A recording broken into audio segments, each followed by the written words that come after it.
You just saw the entrepreneurial spirit in far-flung areas like Sundarbans, where people with very minimal education, exposure, awareness, etc., have been able to adapt to the realities post-pandemic. They have been able to tap into e-commerce, digital payments, etc., to just to keep their business running. Imagine what will happen once the pandemic is over and the life returns to normal. The kind of growth that is possible.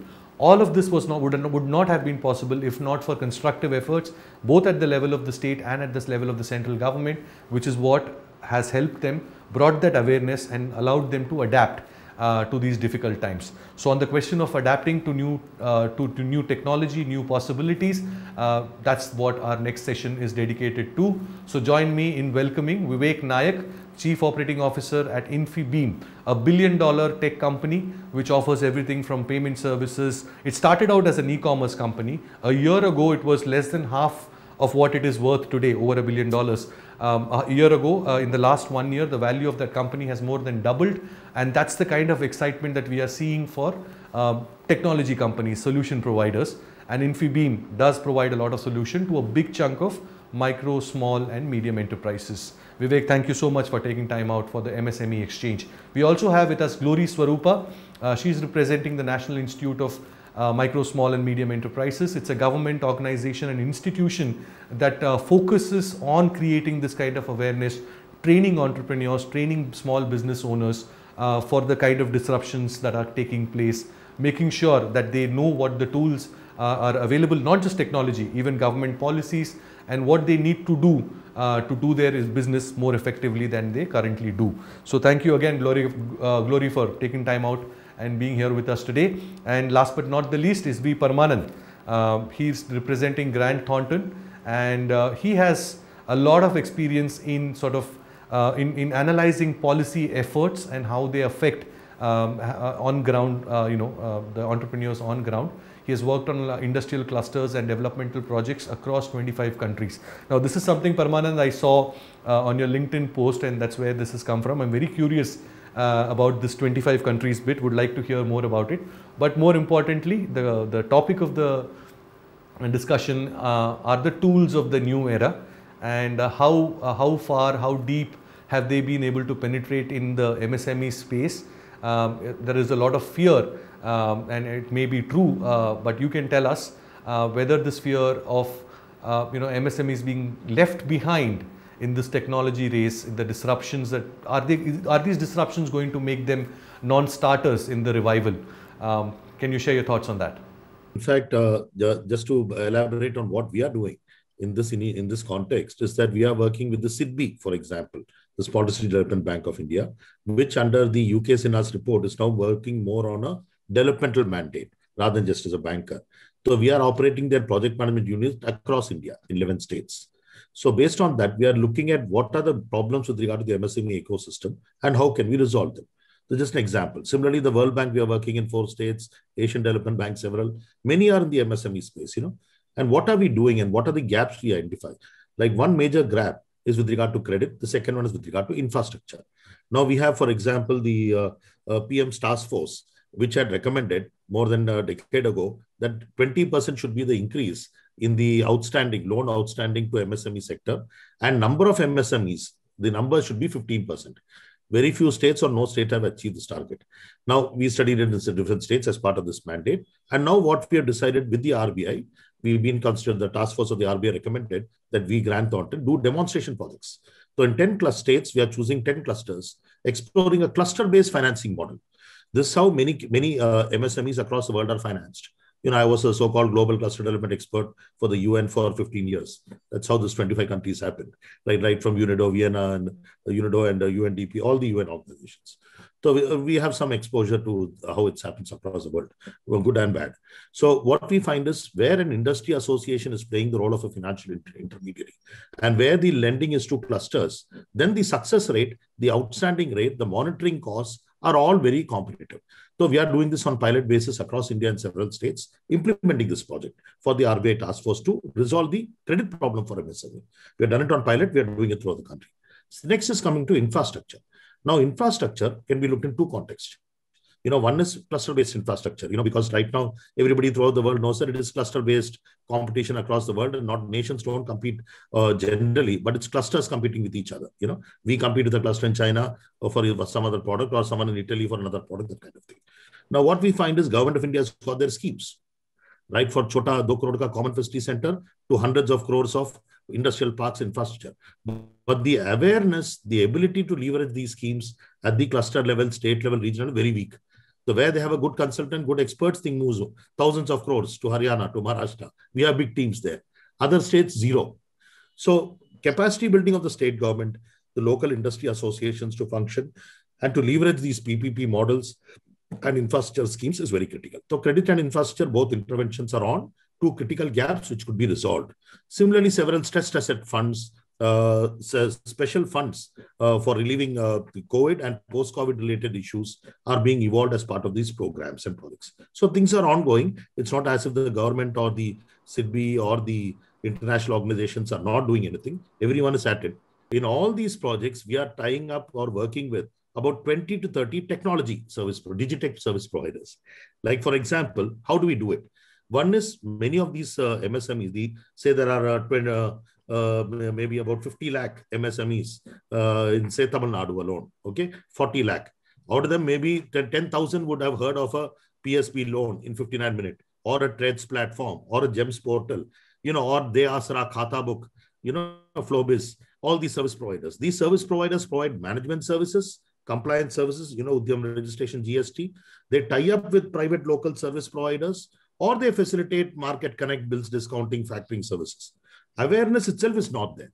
So we are organizing road shows with the associations, wherever we are PMU for all these agencies, or maybe 20, 30 leading associations, where we train their association office bearers on uploading and getting digitally literate. So this is one thing we are doing. And these the digitech companies are not only in credit, like I said, it could be credited, it could be factoring services, bills discounting, market connect, GEMS portal for market, tendering, the whole services. So this we are trying to do it extensively. It can happen only through capacity building. We are working through industry associations and through line departments, DIC and that kind of thing. But even more important is, even where we are doing, it is still a small scale. Now we would like to multiply this on a larger scale. So we want industry associations to take the lead. When throughout the world, what we find is wherever an industry or a cluster or an MSME sector has grown to be globally competitive sustainably, the industry association or BMO, Business Management Organization, plays the role of an industry like Tirupur Export Association or like a Coimbatore District Association, meaning these are model associations. All that is required, right from setting up industrial parks to roads, to waters, to financing instruments, to technical training, to design institutions, is done by the association. Leveraging support from the government where appropriate. Buyer-seller meets, international fairs, everything is done by them. Even policy is written by them. That's how it happens. So, हमारा काम ये है कि industries उनका इतना ताकतवर करो कि they play the role of good enterprise development centers or local economic development organizations. तब हमारा MSME sector का अच्छा उत्थान भी होगी. I think you wore your hat of a consultant and gave us the big picture, which is always very precious. We can never have enough of that. Let me take this to Glory. Glory, as I said, this conversation is about technology adoption by MSMEs. How deep is it right now? How can we make it better? And what are the steps that are being taken to improve both the access and affordability of new technology for these MSMEs, so that they don't turn up as non-starters in this race for revival. So you have some experience on that count. You had about 4,000 people rolled up for the courses at National Institute for MSMEs, that was 4,000 at the end of March 2020, between Jan and March 2020, and this year, the same time, Jan and March 2021, you have seen 10,000 people enroll for those courses.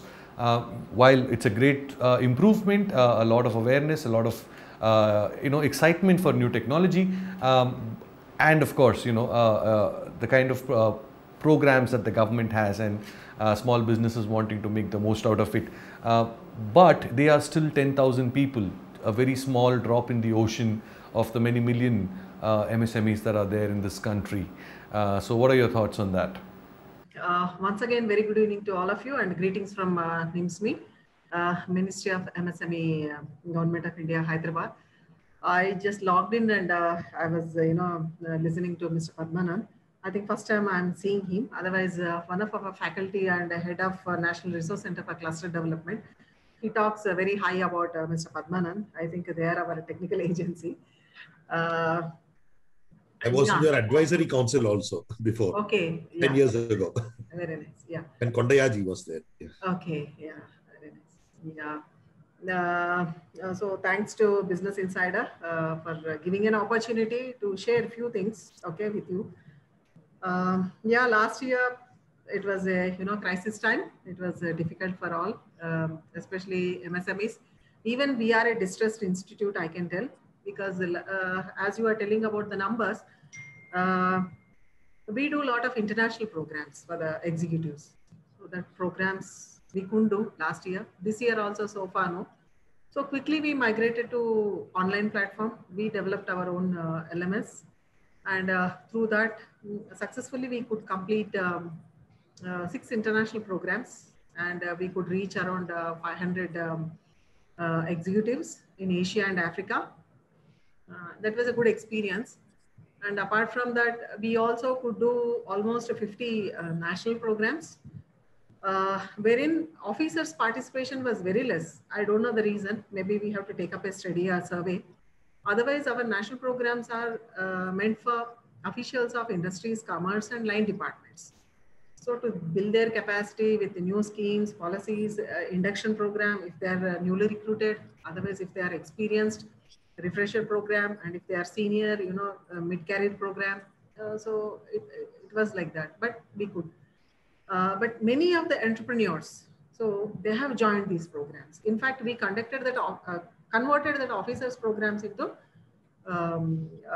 we have opened it for entrepreneurs. So many entrepreneurs. So these are all paid programs, though it's online, but they have to pay. So we conducted good number of programs on GST registration and filings. Though it is now 4 years old concept, but still people want to learn what is that they want to know. And in healthcare sector also we could conduct the program. So preparation of this small, sanitizers, hand wash, and all this. So many people are interested. The people who lost their jobs or who are sitting at home because of this lockdown.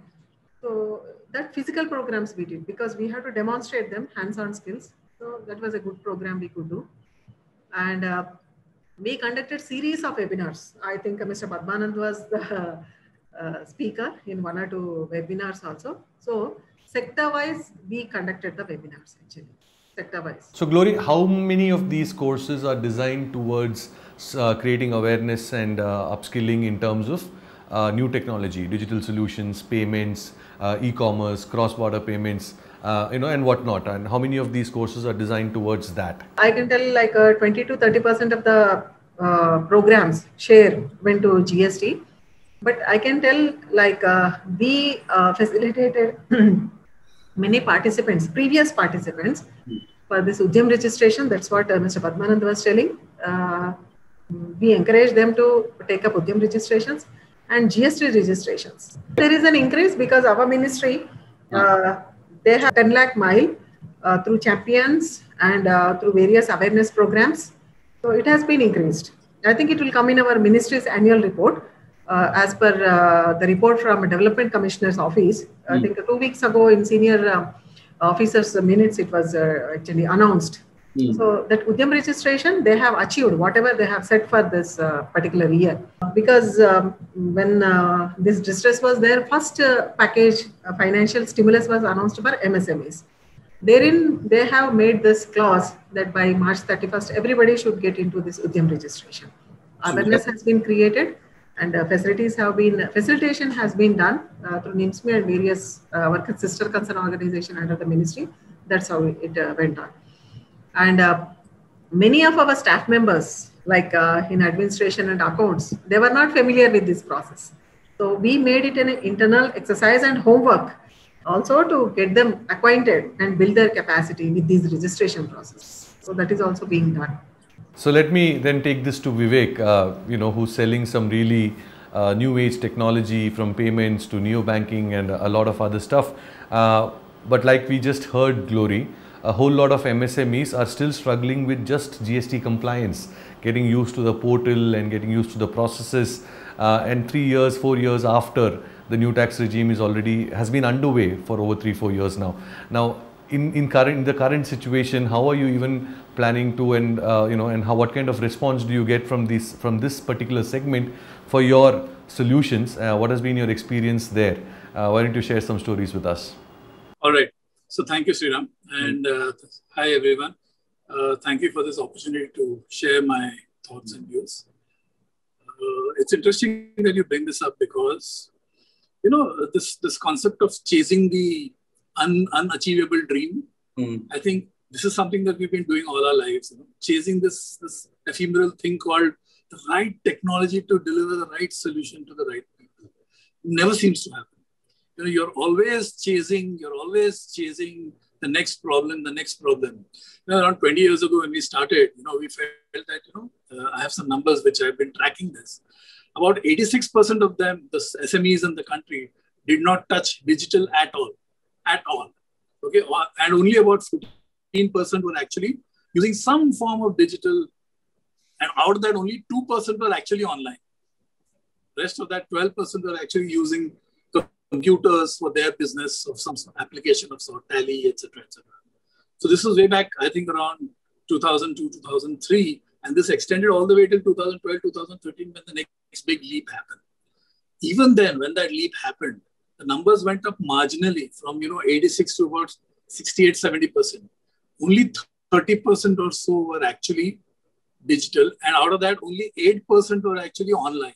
So from 2% in 2001, 2002 to about 8%, that's the slow growth of how the digital has been, adopted by the SME segment.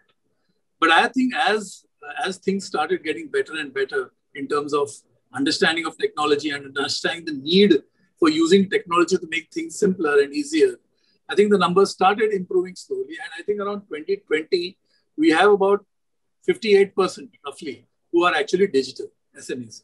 This is an estimate. I can't give you the numbers in exact. 58% of your customers are MSMEs, micro, small and medium. This is a general industry thing. Okay. नहीं MSME नहीं होगा. MSME 6.3 crores MSME.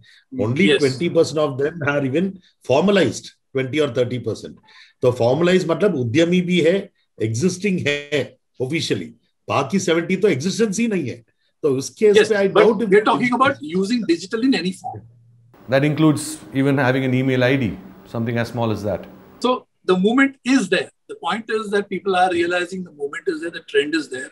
But the challenge is that this is a challenge we started right from the time when we started the company, right? At 2001, 2002, when we came in, right? The whole concept was that I know that computers and going online is going to make life easy for me in terms of expanding my business. I know it's going to do all these things, but as a businessman, I don't want to get into this technology headache. I don't want to understand all this software and then forget about understanding software. You want me to build it? Hello. I mean, what are you talking about? Okay, I can barely manage to get my marketing going, and you guys want me to go and build solutions. So that's when we realize that actually, if you can bundle stuff and present it to the merchant as a solution, saying, listen, you don't have to do anything. Do what you do, which is your business of managing your business, and let us handle your payments and let us handle your business related to online selling. So we said, yeah, we found the holy grail, and that's where we are now. Okay, we have a payment gateway. We've got it ready for the merchant. So you just go online, start selling. And we started, waited with our doors open saying, okay, let the news numbers flow in. So what percentage of your clients come from this segment, MSME? It was almost 80% at that point in time. And see, what used to happen is in those days that online processing was a risky business. It's risk, right? So the banks did not want to touch anybody who's not a vetted and a well-known brand, right? So if you're Tata Birla, we are fine, welcome. But if you're some Ram Bharosa, small little outlet, we don't know you, we don't want to do anything with you, and your numbers anyway, I don't think will make a difference for us. That is why we went and told the banks that, look, if it's a risk portfolio for you, why don't you allow us to take on the risk of the merchant, and I will pass on a thick pipeline of transactions to you at no risk, right? You allow us to onboard the merchants onto our platform, and we will pass on the transactions to you. It's win-win for everybody. The little merchant who finds someone who knows someone who speaks his language and can provide him solutions. And at the same time, the banks don't have to worry about the risk. So that's how the business started, and that's how it's grown. But like I said, technology is always changing, and you find new problems and new solutions as we go forward. So once we realize we have a payment gateway, then we realize that we need to have business enhancement tools for the merchant to start doing businesses. So SMS alerts and a tracking of his transactions and what payment option is delivering what kind of numbers, and which region is giving you more sales and less pay. Suddenly the merchant wants all that information to be given to him. So then we created a backend system which gives him all those things. So it just went on and on and on and on as the business became more and more sophisticated and more and more complex. Our solution had to become more and more complex and keep pace with it. And that has been an unending journey for the past 20 years. And it just keeps happening, right? As we go deeper and deeper into this business, we find new solutions, for new problems, and we find new sectors which need help, which need support, where we can do it. And the magic of the entire model is that because we're building it centrally and passing it out as a user solution, right? They don't have to build anything. Therefore, it becomes easier and cheaper for them to actually use the solutions. You said 80% then. When is that then, and how much is it right now? Today, I have the numbers here somewhere. Around 60% of our portfolio are SME merchants, roughly. Another 25% are medium segments, and only about 15% are large enterprises. So that's how our portfolio is spread out today. Our core focus has always been the SME segment because that is how we started out. Right? And a lot of the big brands and the big merchants that you see today started off with us. Folks like Mukesh Ambani come to you because you already have your fingers in the pie that they want to be a part of. I mean, JioMart's target is some 3 crore small businesses, isn't it? That's true. But like I said, our entire focus is to enable and empower them. That's essentially what we're doing. Anyone who wants to, make that happen, we're fine with it, as long as the economics match. Because it's not easy and cheap to support a lot of these merchants online on our systems when transactions are not happening. It takes vision and commitment to say that, look, this is what we started doing. It's in our DNA. Yeah. Finish your thought, please. So we're going to keep doing this as long as you want. Could peg in any figure on the percentage of tech adoption, but what I feel is it will be likely to be a revolution in a matter of months because of the cost benefits. A simple initiative like say Khata Book or Daya Asra, it's only facilitating entries, bookkeeping, and also with regard to compliance, GST and IT. The cost benefit is in 2,000 or 3,000 rupees, I get both the CA certification and also save on the Munshi Ji's cost. So a person who's doing 10 lakh business, who will have to spend on a Munshi Ji, even if it's his own intern or daughter or doctor's son who's doing it, 2,000 rupees mahine mein de, and CA ko apna 2,000 de, 4,000 ya 3,000 de for IT and GST thing every year, he'll be spending 30,000-40,000 rupees, meaning a 10 lakh player also. So, but we have two options now, either Tally and other softwares, Flowbiz and Chargeify, you can do it yourself. Or the Khata and Daya Asra, they facilitate the same thing at 10% the market rate. Local CA का धंधा बंद हो रहा है, मुंशी जी का कम हो रहा है, but MSME के लिए अच्छा है.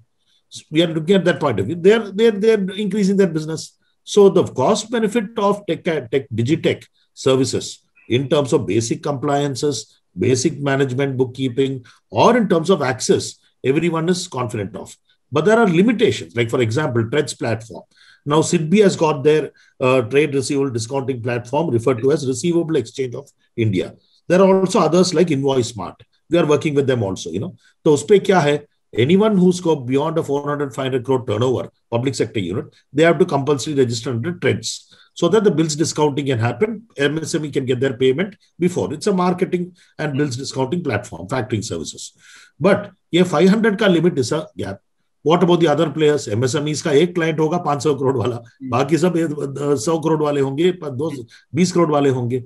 The next thing is government departments in many states are not yet on board. So many of these cases, there are only limitations in how these services, they're evolving.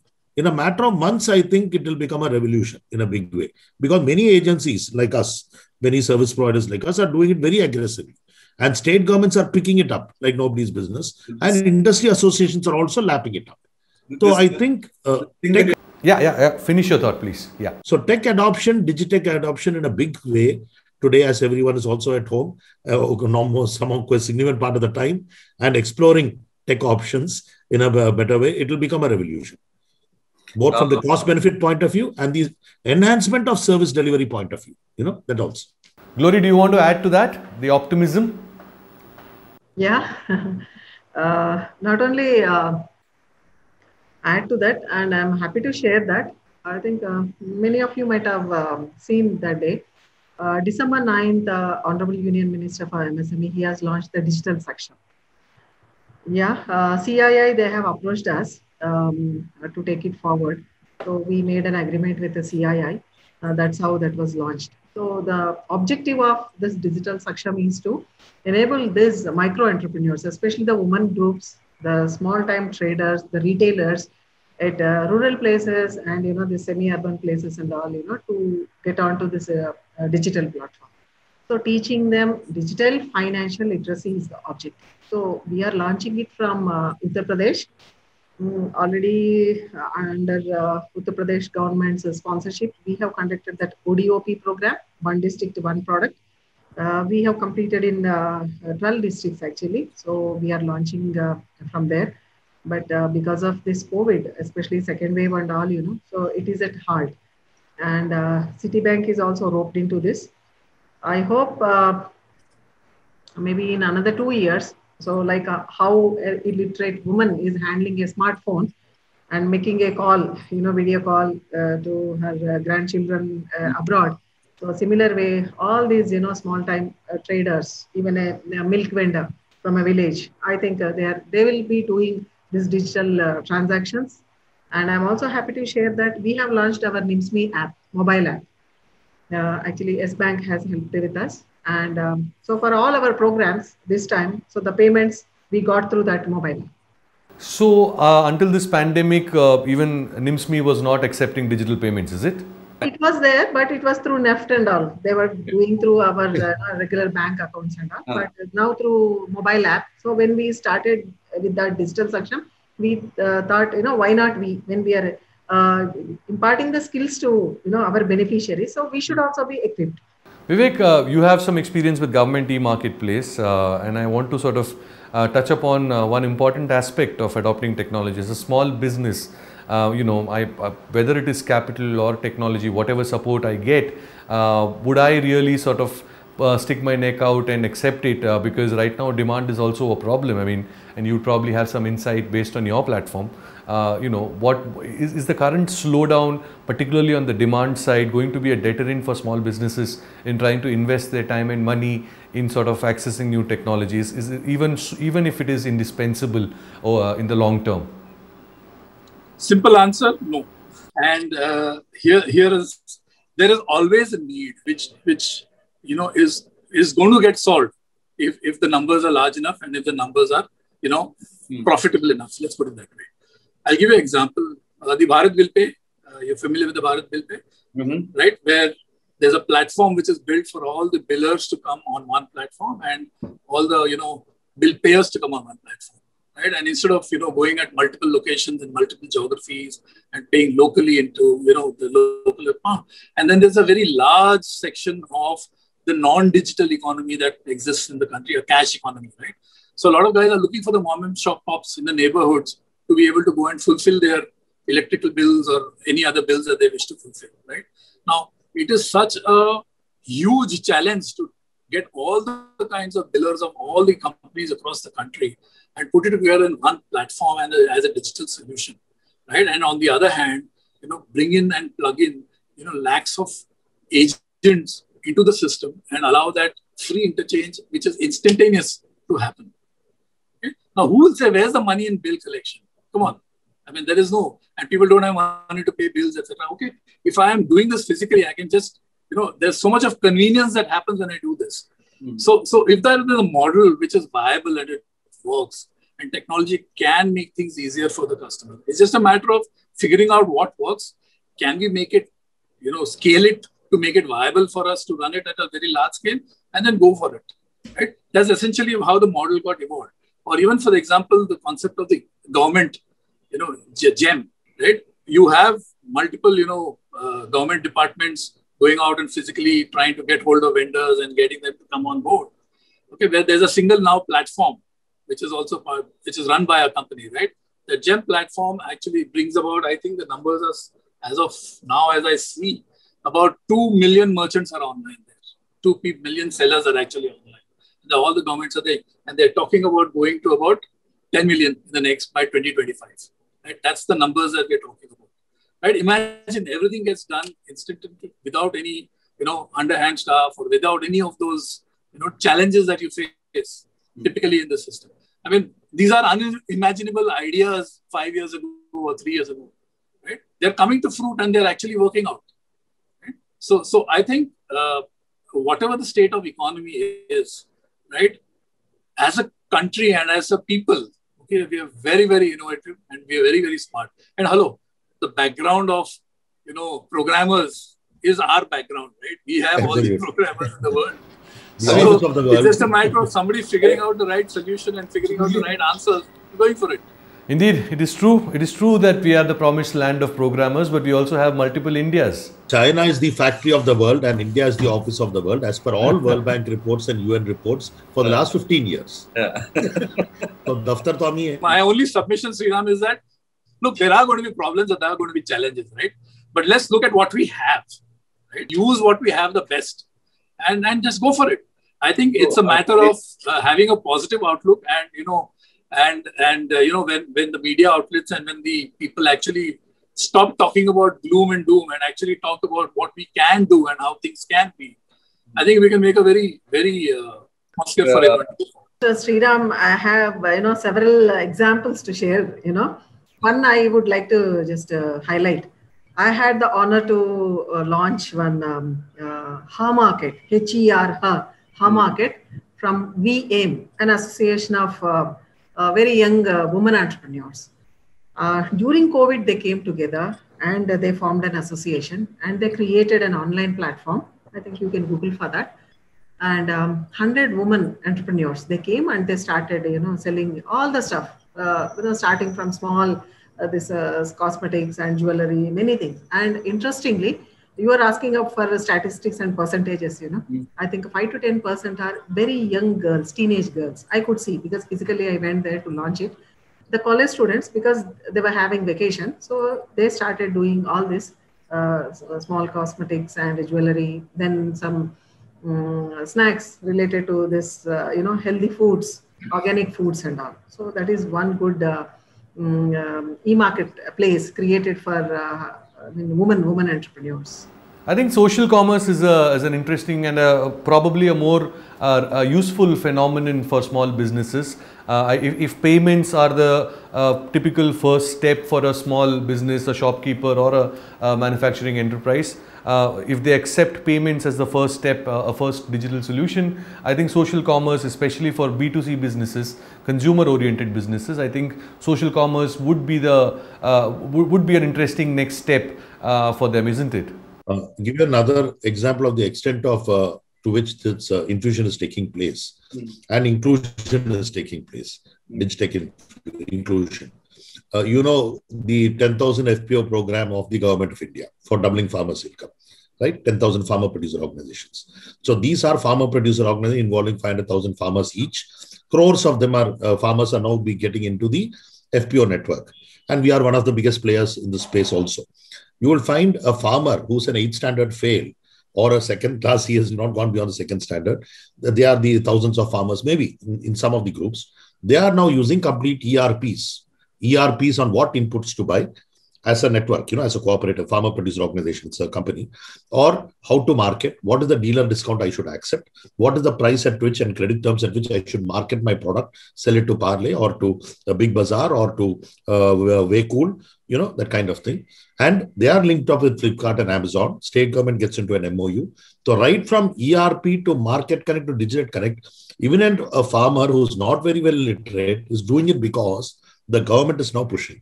Top consultants organizations, including Nimsway, the big global consulting firms like us, we are also there. Everyone is into the field providing professional services in all these interventions across the country. So, इसीलिए we feel that it's going to become a big revolution in terms of inclusion. I think we've got a consensus here. I think pretty much all our panelists here believe that the digital revolution is really going to come alive in the next 6 months or so, and pretty much all of you seem to agree on that. Let's hope that's true for the well-being of a large base of small businesses in this country. However, I would still like to sort of throw this at each one of you, and maybe whoever wants to respond can tell us, is there anything more to be done to make sure it gets expedited in a real sense, this digital revolution and accessibility, make sure that it's available and affordable for the millions of small businesses in India. What is that one step that you would recommend? Yeah, being a Government of India organization, we feel that we have several schemes from government. I think some schemes, at least one scheme should be launched in this direction. That's what I feel. Enabling the people. So, but as an institution, we are trying to bring out, one entrepreneur from one village. Okay, so that is our idea, and we are struggling actually to launch this. We have, invited some of the MNCs with this concept, so that we have a different role actually. Our role is to build the capacity of the states. So reaching the districts, reaching the villages, it is difficult for us. Ma'am, if I may, in India, the organized segment is really small, and of that the salaried class like us are an absolutely minuscule proportion of this population. We are a very small part of this country. Which means that every village in this country already has at least one entrepreneur, if not many more. There is really no choice for them. Yeah, but the thing is, you are right. I do agree. But how do we, it is not entrepreneur, okay? It is not entrepreneur, it's a family business, right? It is carried over for generations, and it is a one-stop solution, like a petty shop where you get everything there. So how do we upgrade him? So reskilling him, and increasing their skills and making them as an entrepreneur, wherein they can do this digital transactions, and wherein they can say that I'm an entrepreneur. So if you're taking my suggestion, then I would request you to add one word to this. Make it one new entrepreneur for every village, as opposed to just an entrepreneur. I think new will be the interesting keyword. They should be aware of all these aspects, what is happening at national level, global level. And because now the life is, before COVID and after COVID. Like we say, before independence, after independence. Now it is before COVID, after. So after COVID, how they are going to manage their business. So for that, under Atmanirbhar, we say, from government. So if they have to, sell their product across the states in domestic market and in global markets, because we have large number of clusters under our institutions, all are rural enterprises. So if they have to sell that, sari in Europe market or, in some other market, so this is must for them. That's why we say one village, one entrepreneur. So they should be designated as entrepreneur, not, a village level petty shop. So that's what we are thinking. And for that, government should seriously think. They should bring it as a policy. Some capacity building should happen. And we are also planning to use the services of the retired officials from industries department, the bankers and self-employment training institutions. And we have good number of CEDs, IEDs and EDIs, under state and central government support. So all these officials, they can take up this at village level. So maybe a weekend program for them, one session or, 2-3 sessions in a month, something like that. They can go on with their occupation, with their agriculture, with their, trading, but once in a while, giving them some tips so that they can do global marketing. So that's what we are envisaging. And I believe, one day it will be a reality. We are hopeful. Vivek, what is your recommendation when it comes to, what is your idea of making sure that the new technology is more inclusive? I think one of the key items on the way forward is the way the market's structured right now. I think, it's the same story as a typical economy of a growing economy. The poor get poorer and the rich get richer. I think what's happening is that the smaller enterprises are slowly being pushed out by the more, let's put it this way, valuable enterprises, and they need a little help. I think so. That's something that we need to figure out a way to make sure that they stay in the game and stay competitive. I think you can dwell on this a little more, Vivek. Glory spoke about, allowing small businesses access to international markets. I think that's a great idea, and it's happening in small pockets, but we should definitely allow them, help them, support them to be able to access the export markets. That leads me to another point, which is sort of another set of disruptions that are happening, especially in the fintech space, which are, it is becoming increasingly obvious that cross-border payments are really going to become a low cost or a no cost affair sooner than later. It's just a matter of time, no matter how much the regulators kind of sort of obstruct that, or, they might be a little reluctant in allowing it, but really it seems like the market forces will make, it's going to be inevitable sooner than later, like I said. So would you agree, and how is it going to impact in a good way or a bad way the MSME segment? I guess it's inevitable, but then, speaking a little lightly, I'm okay as long as the money is coming into the company. I'm not okay if it's going out of the country. That's the light side of it, right? It's remittance coming in and not remittance going out. There are two aspects to it. One is commerce aspect, and the other is, of course, personal payments and personal related, expenses.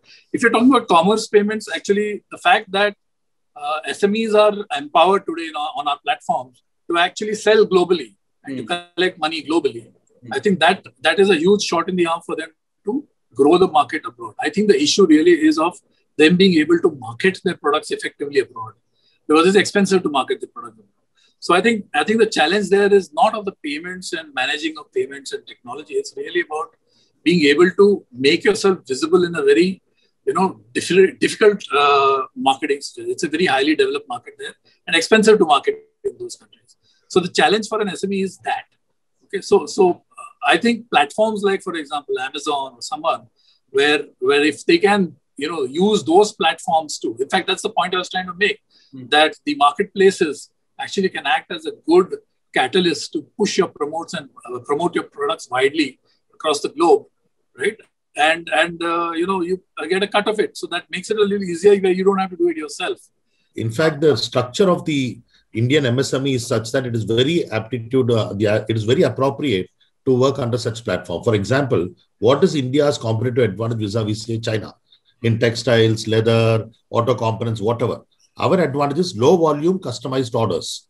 So Tirupur, which is a 50,000 crore, meaning a $5 billion, whatever, say exporting cluster in India and a global leader in textiles, or say leather, the Chennai leather cluster, which the 2 or 3 area locations there, billions of dollars, or seafood. Low volume customized orders, meaning somebody wants 50 pairs of a t-shirt of a particular thing or a salwar of a design, India will prepare, China cannot prepare. So this is our competitive advantage of low volume orders, this fragmented specialty market that we are catering to in Europe. So Tirupurwala will maybe catering partly to the bulk chain stores also, to the JCPenney's, but also to the mom and dad stores and the small exclusive boutiques where we have a market niche in terms of quality and low volume orders. So Uspay technology apps ka low volume orders, low volume suppliers, small importers for specific products at high value. Perfect for Indian MSMEs. In fact, right before this session, we played a video. We showed a story of honey producers from a far-flung area in Sundarbans in West Bengal, and how they have been able to adapt pretty quickly, especially during this pandemic, and how they have been able to tap e-commerce as well as international demand for their product, and very quickly adapt themselves and make sure that their businesses continue to run, although in a small way, in a relatively smaller way, but they have been in business even during this pandemic, and they have. It's a great story of adaptability and the entrepreneurial spirit of those people in Sundarbans who really live on the fringes of a forest. Where it's called blood honey. The tigers attack them when they go to collect it, and luckily for them, there were a couple of things that were working in their favor. One, there was an international demand. Two, there was support from both central and the state governments. And of course, the entrepreneurial spirit, like I said, it is really an important story of, and it would not have been possible if the product, the Sundarban honey, was not marketed the way that it was. And I think that's an interesting case study. I'll give you one more example. It's like the government of India, yesterday, Secretary Agriculture, we had a meeting a couple of days ago. They are planning to target 100 honey clusters in India. You had mentioned beekeeping. So the government is planning to invest 3 crores per cluster, farmer producer organization. So I had discussed with some cluster players. So bole ki we'll typically a 2 crore project will produce about 30,000 kilos of honey, and we will market it. How will you market it? Digitech is the only option, because local market is a premium segment. Honey ka wo 300 rupiya or 500 rupiya per bottle. It's targeting the middle income segment, upper middle income, or the high net worth individual segment, who will consume in large volumes. So it has to be through e-marketing, where the consumer will look not only at access, also at traceability. A woman, madam, to dekhenge quality, traceability, chan ek inch ko chan karke hi wo honey kharidenge. So until you have a complete Digitech system where you facilitate right from traceability to prices to safe delivery, food quality, nobody will buy the honey. So you may find in many of these cases, rather than corporate linkages, where right now direct to consumer is there for these premium products. Also, like honey, for example, premium or even mid-premium, or low volume products. The Digitech is the only option and viable option, because going to a corporate, then the retail channel, 30% margin there for 20% to the wholesaler, but price to double hota hai. Price which is 100 rupees becomes 250 because of the middlemen, the channels. Direct ho gaya, to ab teesra service provider ko de do, consumer is getting it at half the price. This in most of the products you would find this happening. So ultimately this is going to work. It's only a question of time. It is going to be a very significant player and alternate market channel throughout the world, including India. Can I share something? Yeah, sure. We have enough clusters. Earlier, whoever is coming, okay, we need some help. So we were taking up, but now we are seriously thinking that, first they should look for the market. See, production is easy, right? We are used to that. Whatever handloom, handicrafts, agriculture produce, anything, it is easy production because proven technology is there, everything is set. But market, after production, if they look for the market, so that's how all our, small entrepreneurs and women groups and there's farmers, so they are into distress. So now we made it a policy, when they make the DPR, DSR, when they come out there with, their produce and idea for them to become a cluster and to operate. So our first question to them is, do you have the market? So you show us the market, we will help you out.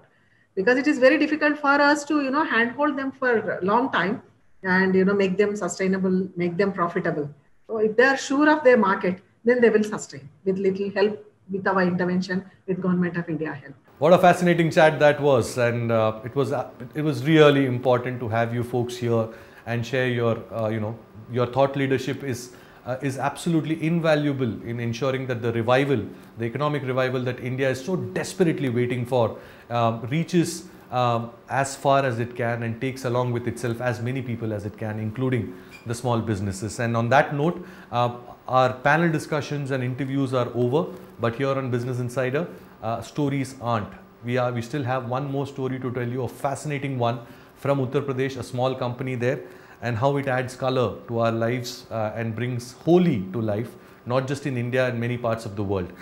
Before we get there, I do want to sort of thank our audience, each one of you who's been here with us over the last 2 days, for paying attention and strengthening our cause, our commitment towards improving the lot of the MSMEs. It's not a glamorous segment to talk about. We all love talking about billionaires and big folks. Market capitalizations, record high, Sensex, those kind of really catchy headlines, etc. always get the attention, whereas the economy really runs, the real economy runs on the power provided by the MSMEs, and therefore thank you for joining in and making sure that their voice is heard, their concerns are addressed, and they are also empowered with information and insights from thought leaders who have participated with us over the last couple of days and the ideas that they have shared. And I hope it does go towards sort of improving the business conditions for India's small businesses. Over 60 million of them, and no amount of recovery is complete if it does not reach those people. So on that note, I would like to also thank the entire team of Business Insider that has put this show together, as well as our partners TimesBridge here in India, without whose support these kind of events and in fact Business Insider's success in India would not be possible without the support of TimesBridge. So thanks to the entire team of TimesBridge that's always there with us in making these kind of, in helping us achieve greater heights month after month. On that note, here is our last story on India's invisible businesses. For this time, we will be back with more such heartfelt stories from the ground. So stay tuned to Business Insider. Watch us on YouTube, on Facebook, on Twitter, on businessinsider.in is the website that you need to visit for a really an absolutely differentiated take on news like none that you would see anywhere else. So right now, here is the story of a small company in Uttar Pradesh that makes over 2,000 tons of color that brings Holi to life, like I said, not just in India, in many other parts of the world. This is Sriram Iyer signing off. Stay safe, take care.